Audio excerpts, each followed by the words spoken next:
నమస్తే, welcome to hit TV. నేను మీ మాధురి. రోజు మనతో పాటు ఉన్నారు కేఎస్ ప్రసాద్ గారు, పొలిటికల్ అనలిస్ట్. నమస్తే సార్. అమరావతిని ఇంకొంచెం ఎన్లాస్ చేయడానికి ఇంకా 45,000 ఎకరాలని రైతుల దగ్గర నుంచి తీసుకునే యత్నంలో ప్రభుత్వం ఉంది. దీనికి ఏంటి అంటే నేషనల్ ఎయిర్పోర్ట్ అంటున్నారు, ఇంకేవో ప్రభుత్వ కార్యాలయాల పేర్లు చెప్తున్నారు. ఇలా అసలు ఇప్పుడున్న 30,000 ఎకరాలకే ఏం చేయాలో తెలియని సిచ్యువేషన్లో, ఇప్పుడు ఇచ్చిన రైతులకే తిరిగి భూమి ఇవ్వలేని సిచ్యువేషన్లో ప్రభుత్వం ఒక క్వశ్చన్ మార్క్ స్టేజ్లో ఉన్నప్పుడు మళ్ళీ 45,000 ఎకరాలను తీసుకుని ఏం చేస్తారు? ఇది ఒక కామెడీకి కూడా అంత ఉండాలన్నది ఆలోచించవలసిన విషయం. ఎందుకంటే మీరు అన్నట్టు 29 గ్రామాలు 34,000 ఎకరాలు ల్యాండ్ ఇచ్చారు. వాళ్ళు త్యాగానికి నిజంగా చేతులెత్తి దండం పెట్టాలి. ఈ రియల్ ఎస్టేట్ వ్యాపారం అనుకుంటే ఒక పక్కన బాలకృష్ణ గారు 500 ఎకరాలు కొన్నారని ఓ డేటా నడుస్తుంది. అలాగే చంద్రబాబు నాయుడు గారు భూమి పూర్తి చేసి 5 ఎకరాల 20 సెంట్లలో ఇల్లు కట్టబోతున్నారట. వీటి కోసం ఆ పాపం వాళ్ళు అంతంత త్యాగాలు చేసి ల్యాండ్లు ఇచ్చారు. ఒక కాన్సెప్ట్ డ్రైవ్ చేయడానికి ఒక డిఫరెంట్, ఇప్పుడు ఒక ముఖ్యమంత్రి రెసిడెన్స్ ఎలాగో కడుతున్నారు, ఉదాహరణకి మంత్రులు క్వార్టర్స్ కడుతున్నారు, లేకపోతే సచివాలయ ఎంప్లాయీస్ క్వార్టర్స్ కడుతున్నారు, హైకోర్టు జడ్జిల నివాసాలు కడుతున్నారు, అలాగే హైకోర్టు భవనం కడుతున్నారు, నెక్స్ట్ అసెంబ్లీ కడుతున్నారు, నెక్స్ట్ సెక్రటరియట్ కడుతున్నారు. అంటే భూములు ఇచ్చారంటే అర్థం ఉంది. వీళ్ళు సొంత ఇల్లు కట్టుకోవడానికి, ప్రైవేట్ ఆస్తులు నిర్మించుకోవడానికి అసలు త్యాగం చేసి ఎందుకు ఇవ్వాల్సి వస్తుంది? పోనీ వాళ్ళకి ఏమైనా రీకాంపన్సేషన్స్ ఏమైనా అత్యద్భుతంగా ఇస్తున్నారా అంటే ఇక్కడ వాస్తవానికి దగ్గర లేదు. ఇప్పుడు ఉదాహరణకి 34,000 ఎకరాలు సిఆర్డీఏ చట్ట పరిధిలో తీసుకొని 20,000 ఎకరాలు ప్రభుత్వ ఆస్తులుండి ఆ కరకట్ట మీద ఉన్న ల్యాండ్లు ఇప్పటికి కూడా వాళ్ళని స్వశీనపరచుకోకుండా మూలికల రాజుది, ఆ లింగంనేనుడిది, నెక్స్ట్ రాజుగారు, బీజేపీ రాజుగారు, ఎంపీ రాజుగారు, వీళ్ళంటివన్నీ అక్కడ ఉంటుండగా కూడా నివాస యోగ్యం అండ్ వ్యవసాయ యోగ్యం కాకుండా బీడు భూముల్లో తయారు చేసిన 3 పంటలు పండే ల్యాండ్లని నాకు తెలియక అడుగుతాను. 1,00,000 కోట్ల అవినీతి జగన్మోహన్ రెడ్డి గురించి ఆడిపోసుకునే మీరు 1,00,000 ఎకరాల వ్యవసాయ కమతాలను ఏ ప్రాతిపదిక మీద రాజధాని అని పేరు పెట్టి తీసుకుంటున్నారు? పోనీ ఈ 29 గ్రామాలు ఇచ్చిన త్యాగానికి ఈ రోజుకి ఏమైనా మీరు అమరావతి రాజధానిని గజెట్ తెప్పించగలిగారా? ఆ వచ్చే 3 నీళ్ళు మట్టి కొట్టిన నరేంద్ర మోడీని మళ్ళీ పిలిచి మళ్ళీ రీవర్క్లన్నిటికీ శంకుస్థాపన చేయిస్తారట. కామెడీకి కూడా అర్థం ఉండక్కర్లే. మే 2వ తారీఖున ఇప్పుడు వస్తానని చెప్తున్నారు. ఇంతలో చంద్రబాబు గారు విదేశీ పర్యటన వెళ్ళారు. ఏంటి చేస్తారు మీరు? ఇంకా 40,000 ఎకరాలు అంటే ఇంకా అఫీషియల్గా అయితే ఎక్విషన్స్కి మీరు ప్రిపరేషన్స్ ఇవ్వలే, కానీ ఫెయిలర్లు అయితే వదిలేరు మార్కెట్లో. ఇప్పుడు దీంట్లో మీరు చెప్పినట్టు నవనగరాల్లో ఐటీ, హోటల్ ఇండస్ట్రీ, అలాగే మెడికల్ ఫెటర్నిటీ, అలాగే యూనివర్సిటీలు, నాకు తెలిసి ఆ విట్టు తప్ప ఇంకోటి రాలేదు అక్కడ.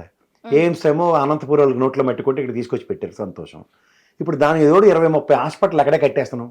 అలాగే విట్టుకలాంటి కాలేజీలు ఇంకో 10 కాలేజీలు అక్కడ వచ్చాయి. అది కాక లోకేష్ గారు ప్రపంచంలో ఉన్న 50 యూనివర్సిటీలు మాట దేవుడు ఎరుగు 1350 ర్యాంక్ అంత యూనివర్సిటీని తీసుకొచ్చారు. అలాంటివి ఇంకో 20 యూనివర్సిటీలు, ఒక ఎడ్యుకేషనల్ హబ్ తయారవుతుంది. అలా మొత్తం అన్నీ ఎగ్జాస్ట్ అయిపోయి ఈ 34,000 ఎకరాలు ప్రభుత్వ పరంగా 20,000 ఎకరాలు రాజధానికి పరిపక్వత చెందిపోయి ప్రపంచం తెరబడిపోయి కూర్చొని ఉన్నప్పుడు మాకు ఇంకా నా హ్యాండ్ కావాల్సి వచ్చి ఎక్వేషన్కి మళ్ళీ పిలుపునిచ్చాం అంటే ఒక సబు సందర్భం ఉంటుంది. దేనికోసం? ఇంటర్నేషనల్ ఎయిర్పోర్టా? విజయవాడకే ఇంటర్నేషనల్ స్థాయి క్రియేట్ చేసి దానికి ఇంకొక 100 ఎకరాలు 1000 ఎకరాలు ఎక్వేషన్ అంటే ఒక అర్థం ఉంటుంది. ఎగ్జిస్టింగ్ ఎయిర్పోర్ట్ని ఒక స్టాండర్డ్ మెయింటైన్ చేయడం. ఆల్రెడీ గన్నవరం ఎయిర్పోర్ట్కి ఎక్వేషన్ చేసిన దానికి దిక్కుదిమలే. ఓ పక్క భోగాపురం ఇంటర్నేషనల్ ఎయిర్పోర్ట్, తెలంగాణలో ఇంత పెద్ద రెవెన్యూ జనరేటెడ్ స్టేట్కి ఒక ఇంటర్నేషనల్ ఎయిర్పోర్ట్ ఉంది. భోగాపురం ఇంటర్నేషనల్ ఎయిర్పోర్ట్ అని చెప్పి ఇక్కడ అమరావతిలో 5,000 ఎకరాలతో ల్యాండ్ ఎక్వేషన్ చేసి ఇంటర్నేషనల్ ఎయిర్పోర్ట్ అంటే ఏంటి అంత పెద్ద వాణిజ్యం జరిపి చచ్చిపోతుంది అక్కడ? మనకంటే కోస్టల్ ఏరియా అంత విపరీతమైన ఎన్నో వేల కిలోమీటర్లు కోస్టల్ ఏరియాని షేర్ చేసుకుంటున్నాం. వాణిజ్యం మొత్తం పోర్టులు కడితే దాని త్రూగా వస్తుందంటే ఒక అర్థం ఉంది. కొత్త పోర్టులకు పునాదులు వేసాం. ఇంకా ఆల్రెడీ 10 పోర్టులు ఉన్నాయని చెప్పారు మీరు, ఇంకో 10 పోర్టులకి దీనివల్ల వాణిజ్యాన్ని పెంచే సామర్థ్యాన్ని పెంచబోతున్నానని చెప్తే దాని అర్థం ఉంటుంది. ఈ ఎయిర్పోర్ట్లో వాట్ ఈస్ దిస్ నాన్సెన్స్? ఏమైనా ఉత్తరాంధ్ర వాడు ఎక్కడైనా నాకు తెలిసి ఇక్కడికి వచ్చి రాష్ట్రం అంతా వాళ్ళు అన్ని పనులు చిన్న చితక పెద్ద పనులు చేయడానికి వస్తారు ఇక్కడికి. అంటే అక్కడికి వచ్చినప్పుడు వాళ్ళకి ఒక్కోడికి అగ్రిగేట్ 3 నుంచి 5 ఎకరాల భూమి ఉంటుంది, సొంత ఇల్లు ఉంటుంది. వాళ్ళే ఇక్కడికి వచ్చి పనిచేసి కష్ట సామర్థ్యాన్ని చూసి దగ్గర ఆడ ఎప్పుడు ఇంటర్నేషనల్ ఎయిర్పోర్ట్ లేదు కోరుకోవట్లే. ఆ నాగావళి నదికి ఏమైనా కాలువదేవి నీళ్ళు అందిస్తారా చుట్టుపక్కల ప్రాంతాలకి? ఉద్దానంలో కట్టిన హాస్పిటల్కి ఓ ప్యూరిఫైడ్ వాటర్ ఇచ్చి అక్కడి నుంచి ఇంకేమైనా మంచినీటి సదుపాయాలను మొత్తం అంతా సురక్షిత వాటర్ని అందించే కార్యక్రమానికి ఏమైనా ఈ ప్రభుత్వం కూడా దాన్ని ఎక్స్టెండ్ చేస్తుందని ఆలోచించే దగ్గర ఎన్నాళ్ళు ఈ పకోడీ కబుర్లు చెప్పి కాలశాపాలు చేస్తారు? పోనీ అక్కడ ఒక వ్యాస్ట్ డెవలప్మెంట్ జరిగిపోతుంది. 10 years ఒక అంబిగ్యూటీతోనే ఉన్నారు. ఆ మార్చి సినిమా చూడండి ఒకసారి. ఆడ జగపతి బాబు గారు ల్యాండ్లు ఎత్తుకోలేకపోతానని చెప్తాడు, పెట్రోలియం లైన్స్కో దేనికో. కానీ వ్యవసాయ కమతాలను ఏం డిస్టర్బ్ చేయలే కదా సినిమాలో. ఇవాళ మీరు అమరావతి పరిసర ప్రాంతంలో ఇచ్చిన ఏ ల్యాండ్ అయినా సరే వ్యవసాయ యోగ్యంగా ఉంది. అట్లీస్ట్ అసలు నాగరికత నదీ పరివాహ ప్రాంతాల్లో సంతరించుకుంది. నదికి ఆనుకుని ఉన్న దగ్గర 3 పంటలు పండితే ఒకడు బోరు కొట్టినా కోతమేడు దూరంలో బోరు పడుతుంది నీళ్లు. అలాంటి వ్యవసాయ యోగ్యాన్ని ఉన్న కమతాలని 1,00,000 ఎకరాలు ఇక్కడ పర్యావరణంకి 400 ఎకరాలు ఐఎంజీ భూములు తీసుకుంటారంటే ఏది ఐఎంజీ భూములకి ఈక్వల్గా ఎస్సీ యూనివర్సిటీ భూములు అంటే చిన్న చితక యాక్టర్లు మన గుర్తింపు కోల్పోయిన 2 దేశాలు ఆవిడ కూడా ఏదో స్టేట్మెంట్లు ఇచ్చింది, పర్యావరణం ఆక్సిజన్ భవిష్యత్ తరాలు నా పిల్లలకి ఆక్సిజన్ లేదని. ఎంత వ్యవసాయ కమతాలు దుర్లభం అవుతుంటే అక్కడ ఎన్ని చెట్లు పుట్టలు కొట్టాలా, వీటి మీద పర్యావరణంలో అందరూ గుడ్డుగురానికి ఫలితం అవుతుండ్రా? వాళ్ళు ఎందుకు రెస్పాండ్ అవ్వట్లేదు? గతంలో బొలిశెట్టి సత్యనారాయణ గారు ఉండేవారు ఆ జనసేన పార్టీ వలన, ఏదైనా అంటే పర్యావరణం కేసులు వేసేవారు. రుచికొండ భూములు అంటే గొల్లెట్టారు కదా, పర్యావరణ అనుమతులతోనే చెట్లు కొట్టి 9 ఎకరాల భూమిని కొట్టిన దానికి 2,47,000 కోట్లు 2,47,000 మొక్కలు ప్రభుత్వ డబ్బుతో మళ్ళీ తిరిగి రీప్లాంటేషన్ జరిగింది అక్కడ. ఇవేవి కాకుండా దాని పర్యావరణానికి విఘాతం కలిగిందని అబాస్పాలు చేసిన ఉదంతం దగ్గర నుంచి ఇవాళ ఉన్న సర్కమ్స్టాన్సెస్లో ఎక్కడికి నాంది పలుకుతున్నారు? ఏం చేయాలని అంటున్నారు?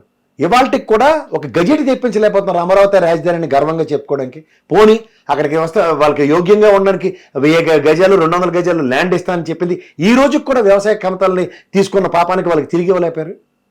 అసైన్డ్ ల్యాండ్ విషయంలో ల్యాండ్ రాబరీ జరిగిందని చెప్పినప్పుడు ఈ మురళీమోహన్ లాంటి జయబేరి రామారావు గారి కాడి నుంచి ఇక్కడ జయబేరి ఎస్టేట్లకు ఇచ్చారు కదా, 2,500 కోట్లు తీసుకొచ్చి అక్కడ పెట్టమనండి. ఎకరం 25 కోట్లు చెప్పిన 100 కోట్లు 100 ఎకరాలు కొన్నామని, 5 ఎకరాలు 5 కోట్లు ఏమో రైతులకు ఇవ్వండి, 20 కోట్లు ప్రభుత్వ ఖజానాకి ఇవ్వండి. ఇలాంటి కార్యక్రమం తెరలేపం, ఇది సంపద సృష్టి అంటే అప్పుడు ఆలోచిస్తారు. ఒక వినూత్నంగా ఒక కొత్త పందాకి తెరలేపింది ఈ ప్రభుత్వం. ఎస్, వ్యవసాయ కమతాలు వ్యవసాయ నిరుపయోగంగా ఉన్నవి. 20,000 ఎకరాలు మీ దగ్గర సొంత ల్యాండ్ ఉండి కూడా 34,000 ఎకరాలు స్వచ్ఛందంగా భూములు ఇచ్చిన తర్వాత కూడా ఒక్క అభివృద్ధి సంతరించుకొని నిస్సహాయ స్థితిలో ఉన్న దగ్గర మీరు కిలోమీటర్ రోడ్డు వేయడానికి 62 కోట్లు టెండర్ ఖాయం చేశారు. కేంద్ర ప్రభుత్వం 250 కోట్లు ఇచ్చింది మీకు, 5 కిలోమీటర్లు కూడా రండి రోడ్డు కోసం. పోనీ ఏడు సీడ్ క్యాపిటల్ రోడ్ వేసారా? ఇంకా కరకట్ట మీద బిక్కులాడుకుంటాం. ఆ మూలికల రాజు దగ్గరికి వెళ్ళాలంటే ఏమన్నా ఇటు నుంచి కారు బయలుదేరంటే అక్కడ కూర్చుని ఉండాలి అవతలడు, ఆ కారు దిగిదాకా. సీడ్ క్యాపిటల్ రోడ్డు కంప్లీట్ కాలే. అక్కడ కనీసం పర్యావరణ అనుమతులతో కూర్చొని కనీసం వాళ్ళకి ల్యాండ్ ఎక్విజిషన్ చేసిన దగ్గర వాళ్ళకి తిరిగి ఇచ్చే ల్యాండ్లు కూడా కనీసం డెవలప్ చేసేవాళ్ళు. అదేంటి సార్, రోడ్లు అన్ని డెవలప్ అయ్యాయి, అక్కడ రోడ్లు డెవలప్ చేశారు, కొత్తగా సీసీ రోడ్లు వేశారు, ఇవన్నీ చెప్తున్నారు కదా. ఎక్కడేశారు? ఎక్కడైతే కరకట్ట మించి ఎందుకు ముఖ్యమంత్రి గారు కూడా అదే స్థాయిలో వెళ్ళగలుగుతున్నారు? ఇబ్బందులు పడి వెళ్తున్నాడు కదా ఆయన.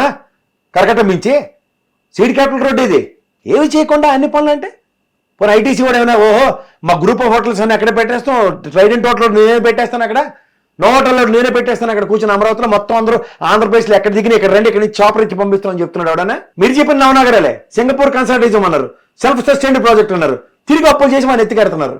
దేనికి ఇది? వరల్డ్ బ్యాంక్ కూడా 1,00,000 ఎకరాలు ఉంటేనే కానీ అప్పు కొత్త క్లాస్ పెట్టాడే. సార్ ఇంకొకటి నాకు ఇక్కడ అర్థం కాని విషయం ఏంటంటే, ఇప్పుడు ఈ భూముల్ని బాలకృష్ణ గారు 500 ఎకరాలు అక్కడ వెంచర్ వేస్తున్నారు అన్నారు. అక్కడ 5.5 ఎకరాల్లోని వెంచర్ కదమ్మా, కొన్నాడు ఆయన కొనుక్కున్నారు ప్రభుత్వం దగ్గర నుంచి. ఎక్కడి నుంచి కొన్నాడు? ఓకే, రిజిస్ట్రేషన్ అయితే అయింది. ఓకే, 5.5 ఎకరాల్లోని చంద్రబాబు నాయుడు ఇల్లు కడుతున్నారని చెప్పన్నారు. సో ఇది కూడా ప్రభుత్వ భూమేనా? ఈ చంద్రబాబు నాయుడు ఇప్పుడు ఇల్లు కడుతుంది కూడా ప్రభుత్వ భూమేనా? మరి కాకుండా ఇంకెక్కడి నుంచి వస్తాయి అమ్మా వాళ్ళకి? ఇప్పుడు ప్రభుత్వానికి స్వచ్ఛందంగా ల్యాండ్ ఇచ్చారు.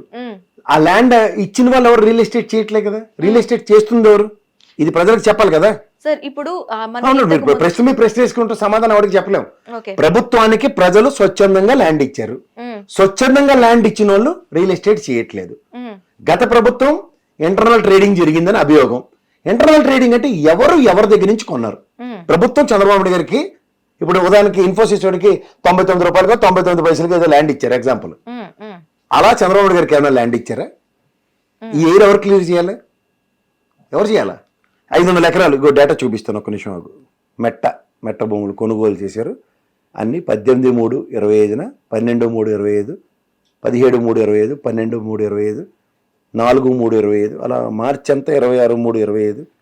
ఎందుకంటే అమరావతిలో రిజిస్ట్రేషన్ వాల్యూస్ పెరగలే కదా, అంచేత కలకల్లాడిపోతున్నారు. ఓకే, ఇప్పుడు యాక్చువల్లీ ఇలా భూములు ఒకవేళ రైతులు కానీ ఎవరైనా వాళ్ళ భూముల్ని ప్రభుత్వానికి అప్పగించిన తర్వాత ప్రభుత్వం వాటిని ప్రభుత్వ కార్యకలాపాలకి కాకుండా వేరేగా దేనికైనా ఆ భూముల్ని ఉపయోగించేటప్పుడు దానిపైన చర్యలు తీసుకునే అవకాశాలు ఏవైనా ఉంటాయి? ఎవరు తీసుకోవాలి? నేను అంటుంది అది కాదమ్మా, స్వచ్ఛందంగా ప్రభుత్వం తీసుకుని అక్కడ రాజధాని అని చెప్పి డెవలప్మెంట్ ప్రాస్పెక్ట్లో ఎన్హాన్స్ చేస్తాం మన దగ్గర. మళ్ళీ రియల్ ఎస్టేట్ వ్యాపారంకి తెరలేపితే ఇప్పుడు బాలకృష్ణ గారు 500 ఎకరాలు తీసుకుని స్టూడియో కడతాడా ఎగ్జాంపుల్, లేదంటే ఒక ఇండస్ట్రీ పెడతారా, లేదంటే ఒక రియల్ ఎస్టేట్ వ్యాపారం చేస్తారు. ఈ మూడే కదా ఆయన దగ్గర ఉన్న ఆప్షన్స్. కొత్త ఆప్షన్ ఎక్స్ప్లోర్ చేయడు కదా. దీనివల్ల ఉపాధి ఎంతమందికి కల్పించబడుతుంది? ఇప్పుడు రియల్ ఎస్టేట్ అంటే మళ్ళీ సామాన్య ప్రజలు వచ్చి నివాసయోగ్యమే కదా. గతంలో 2,500 ఎకరాలు అలకేట్ చేశారు దానికి, నివాసయోగ్యంగా ఎవరైనా వెళ్ళి బతకడానికి ప్రభుత్వం ఇవ్వడానికి. దానికి ప్రభుత్వం తరఫున జగన్మోహన్ రెడ్డి గారు ఇచ్చిన దానికే కదా కోర్టులో స్టేలు వేసి అప్పీల్ వేసి ఎవరికి ఇవ్వకుండా చేశారు. ఇవన్నీ మనం గమనిస్తుంటే ఇక్కడ నాకు తెలియకడితే ఈ స్వచ్ఛందంగా భూములు ఇచ్చిన వాళ్ళు XYZ రియల్ ఎస్టేట్లు చేసుకోవడానికి ఎవరైనా ఇస్తాడా? ఇవ్వరు. ఇదేంటిది నాకు అర్థం కావట్లే. ఈ కొత్త వినూత్న పందా ఏంటో.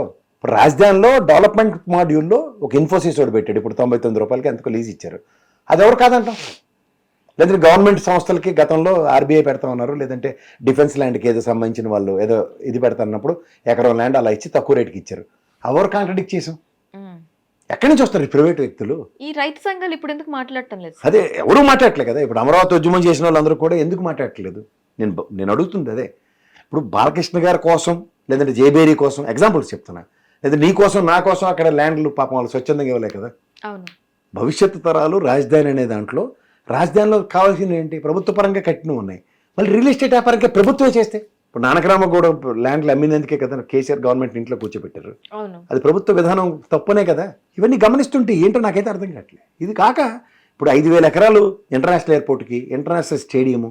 ఈ ఇంటర్నేషనల్ స్టేడియం అంటే పోయి IPL మ్యాచ్లు అవుతున్నాయి.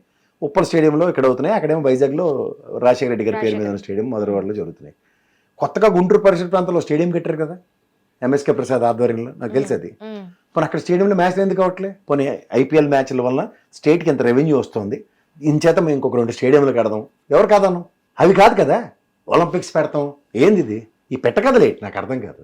ఇండియా బిడ్ వేయట్లేదు. ఇండియా బిడ్ వేస్తే వస్తుంది, ఆంధ్రప్రదేశ్ బిడ్ వేయగలదా? మొన్న దావోస్కి వెళ్ళినట్టు చెప్పిన పెట్టకథలాగే ఉంటుంది. ఆంధ్రప్రదేశ్ స్టాలు, అసలు ఆంధ్రప్రదేశ్ స్టాల్ లేదు, ఇండియా స్టాలే వేశారు. అంటే వింటున్నాం కదా, ఈ తపేల ఛానల్ ఉన్నాయి కదా, ఏదైనా చెప్పేస్తే ప్రజలు జెడ్డోల్లో వింటారని వాళ్ళు చెప్పడం కొత్త. ఇండియా స్టాల్ పెడుతుంది, వెనకాతలు చంద్రబాబు నాయుడు పవన్ కళ్యాణ్ నిల్చుంటారు, తర్వాత అది అన్ని ఆంధ్రప్రదేశ్ స్టేట్లో ఉండొచ్చు. అక్కడ అక్కడ వాళ్ళు దిగిన ఫోటో ఆంధ్రప్రదేశ్ స్టాల్ గా నిర్వచించబడుతుంది. అదే అలాంటి చెప్తే వింటున్నాం కదా జెడ్డోల్లాగా, చేత వాళ్ళకి అలవాటు అయిపోయింది. ఇప్పుడు ఒలింపిక్స్కి బిడ్ వేసింది Indian Olympic association, not Andhra Pradesh. మనకున్న ఇప్పుడు ఉదాహరణకి గుజరాత్లో ఆ స్టేడియం ఉంది, మోతేరా స్టేడియం. ఆ స్టేడియం ఉన్న దీంట్లోనే ఆలోచిస్తున్నారు పెట్టొచ్చలేదు. లేదా గచ్చిబౌలిలో గతంలో అప్పుడు ఏషియన్ గేమ్స్ కండక్ట్ చేయడానికి, ఆఫ్రో ఏషియన్ గేమ్స్కి, నేషనల్ గేమ్స్ కండక్ట్ చేయడానికి ఒక వేదిక క్రియేట్ అయింది. ఏపీ స్టేట్ బిడ్ వచ్చింది, అప్పుడు అవకాశం ఉంది, నిర్మించారు, కట్టారు, ఆడాము. ఆ తర్వాత ప్రయారిటైజేషన్ ఇప్పటికి మళ్ళీ 32, 33 కేంద్రపాలిత ప్రాంతాలతో కలిపి మనకి ఎప్పుడు వస్తుందో మళ్ళీ ఛాన్స్. ఒక ఇన్ఫ్రాస్ట్రక్చర్ రెడీ ఉంది, I'm not contradicting that. But ఒలింపిక్స్కి స్థాయికి కట్టమంటే what does it mean by? ఇవన్నీ ఇలాంటి అనవసరమైన కామెడీలు ఎందుకు అసలు నాకు అర్థం కావట్లేదు. ఇప్పుడు నిజంగా స్వచ్ఛందంగా అమరావతిలోనే ఒక స్టేడియం కట్టండి, ఎవరు కాదన్నాడు. ఇప్పుడు ఉన్న ల్యాండ్ని ఇలా యూటిలైజ్ చేస్తున్నాం, లేకపోతే ఎయిర్పోర్ట్కి, లేకపోతే రైల్వే స్టేషన్ కనెక్టివిటీ. అది ఉన్నదానికే సస్తనం. విజయవాడలోనూ మన వైజాగ్ రైల్వే జోన్ డిక్లేర్ చేశారు, దానికి డబ్బులు రాకుండా కేకేలేం లేకుండా ఎందుకు? అది ఓన్లీ పుత్తిలీలు. మాకు ఉత్సవ విగ్రహాలు దేనికని అడుగుతున్నా. ఆ ఉత్సవ విగ్రహాలలాగే ఈ రైల్వే స్టేషన్ కడతాం, అది భారతదేశంలో ప్రపంచ స్థాయికి కడతాం. ఎందుకు? అక్కడ ఒక రైల్వే జోన్ క్రియేట్ అయ్యి అక్కడి నుంచి ఇంటర్నేషనల్ ట్రేడింగ్ జరుగుతుంది, విపరీతమైన రెవెన్యూ మోడలేషన్ వస్తుంది. విజయవాడ ఈ రైల్వే జోన్కే దిక్కుదేవాలని లేదు. ఎక్కడి నుంచి కొత్త జోన్ క్రియేట్ చేస్తారు? మహా అయితే ఒక రైల్వే లైన్ వేస్తే MMTS ట్రైన్లను లేకపోతే మెట్రో ట్రైన్లు తెప్పుకుంటే అర్థం ఉంటుంది. పోనీ అంత వాస్ట్ డెవలప్మెంట్ జరిగిపోయింది అక్కడ. ఇంకా ఎక్స్పాన్షన్ కావాలంటే ఎవరన్నారు?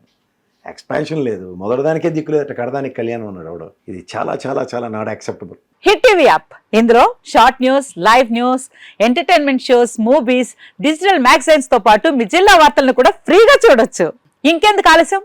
వెంటనే హిట్ టీవీ యాప్ ని డౌన్లోడ్ చేసుకుని ఫ్రీగా ఎంటర్టైన్మెంట్ పొందండి. Hit TV app. Hit TV app. Please download hit TV app. Hit TV app ని ఫ్రీగా డౌన్లోడ్ చేసుకుని ఎంజాయ్ చేయండి. మీకు నచ్చిన ఎంటర్టైన్మెంట్ కోసం హిట్ టీవీ యాప్ ని ఫ్రీగా డౌన్లోడ్ చేసుకుని ఎంజాయ్ చేయండి. హిట్ టీవీ యాప్ ని డౌన్లోడ్ చేసుకుని ఆస్వాదించండి, ఆశీర్వదించండి. ఇంతమంది సెలబ్రిటీలు హిట్ టీవీ యాప్ ని డౌన్లోడ్ చేసుకోండి అని చెప్తున్నారంటే ఎంత మంచి యాప్ ఆలోచించండి. అమెరికా అమెరికా అమెరికా అమెరికాలో చదవాలనుకునే వాళ్ళకి విశ్వసనీయమైన పేరు మన శౌర్య కన్సల్టెన్సీ. UK లో 1 year masters. UK లో 1 year masters. 2 years work permit up to 5 years visa. Contact Saurya Consultancy. Contact 89851 89851.